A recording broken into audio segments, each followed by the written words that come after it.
Hi there. So, this was meant to be my usual free pools compilation, but we sure can't stop living in unprecedented times because, well, yikes. I don't think it's necessary to make another free pools video, so I just repurposed the footage here.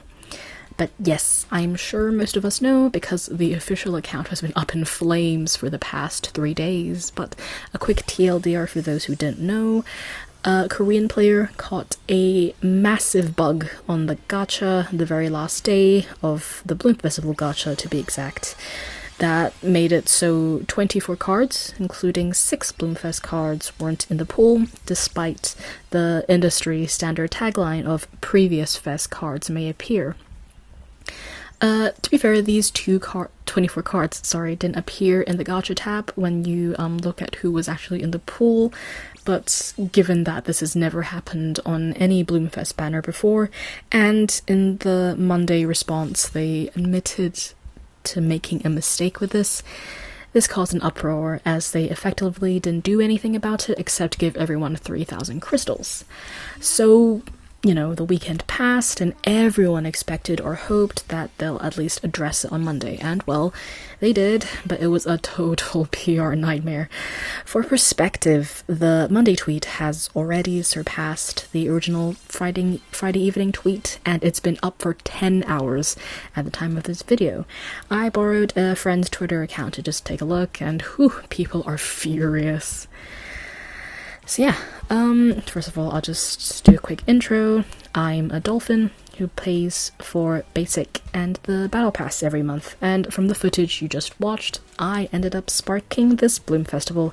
Yep, due to various reasons, I ended up farming around 150 pools, then I finished off the rest with money, which is not important. I just wanted to explain, who am I? Like, what right do I have to talk about this? But anyway, what's more impactful than me sparking on the Bloomfest is my perspective, which is shaped by the fact that I've played gachas for nearly 10 years now. How horrific.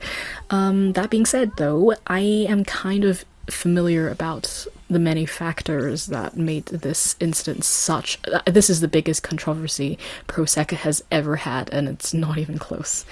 So I was thinking maybe today that I'd pull out the 4 main points I think are making basically why this has blown up so much. Starting with number 1, the refusal to refund pools and allow players to keep their cards is against the Japanese gacha game industry standard.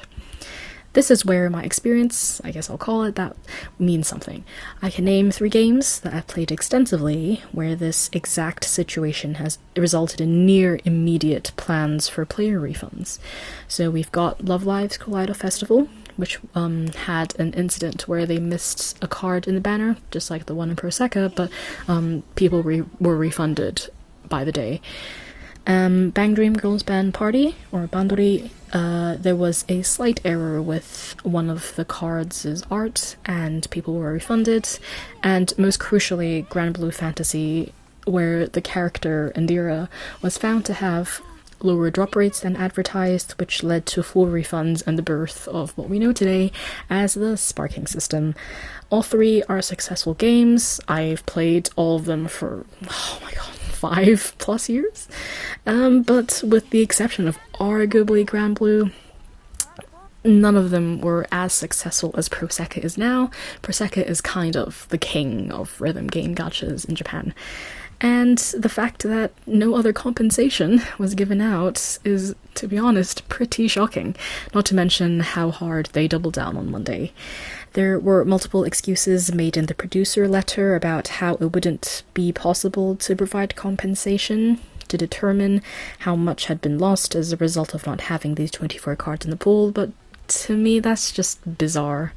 As a player, the truth is the fact that, just like all those 3 examples above, players were rolling on a falsely advertised product, and that's all the justification a company needs to provide refunds.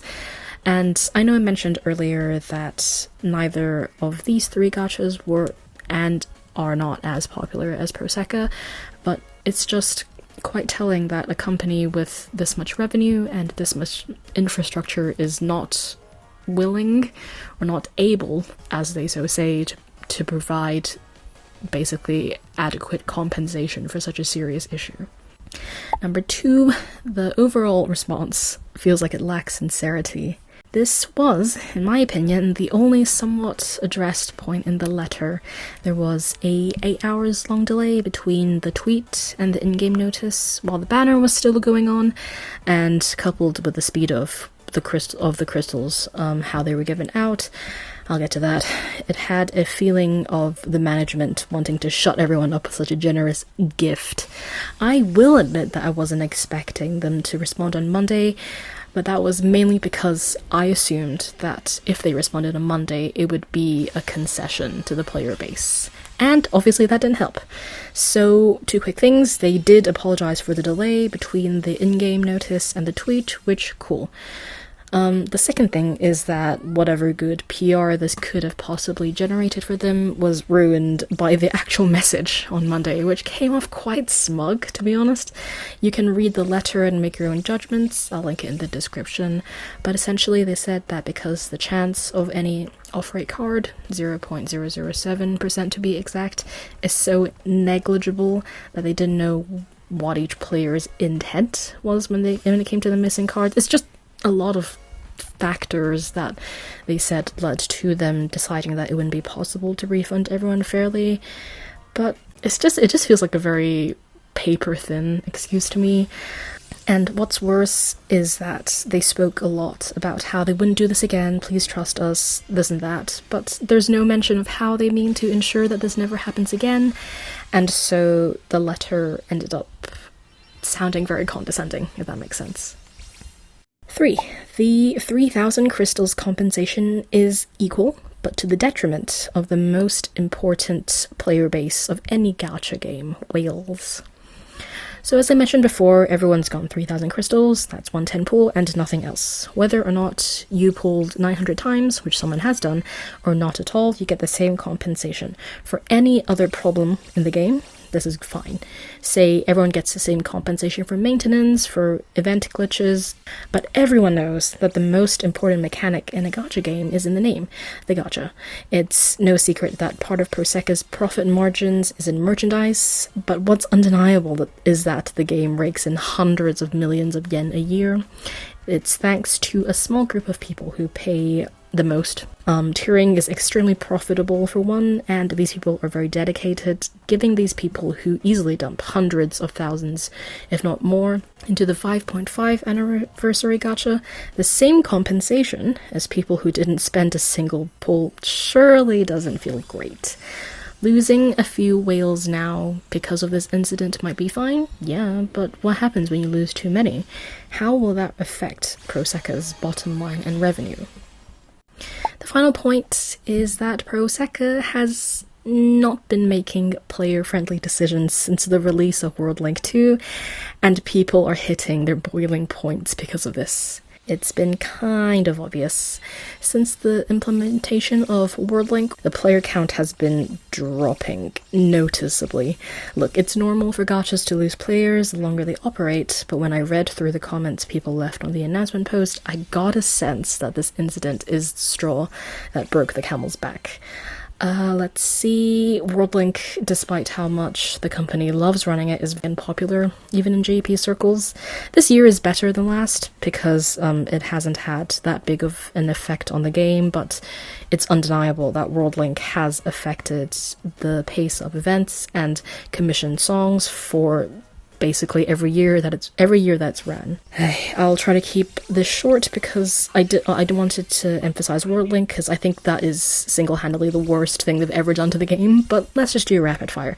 Right, the 26 movie incident where initially people had to watch the Prosecco movie 26 times to receive all in-game rewards, which I think was the biggest controversy until now. The recently announced diamond whale statue for My Sekai, which has been calculated to be very RNG dependent and could take years, the dissatisfaction with the NY banner lineup in general, the lack of notice on collab banner reruns for, I think you guys on EN have had this problem as well, the excessively grindy and underwhelming 5th anniversary, that's just off the top of my head. It's not good.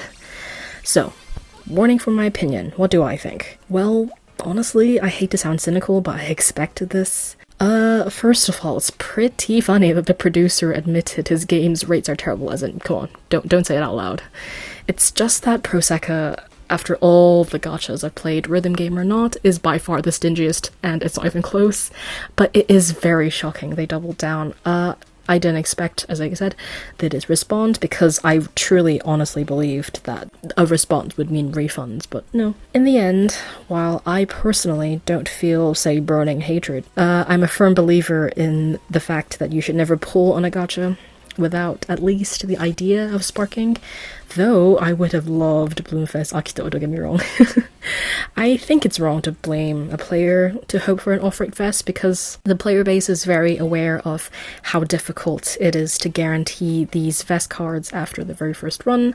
I just think it's wrong to blame a player for gambling when that is the whole point of the game, you know? I believe that no extra compensation is a very, very bad decision. It's already been disastrous PR, and most importantly, shows that you as a player, paying or not, cannot trust this company, not anymore.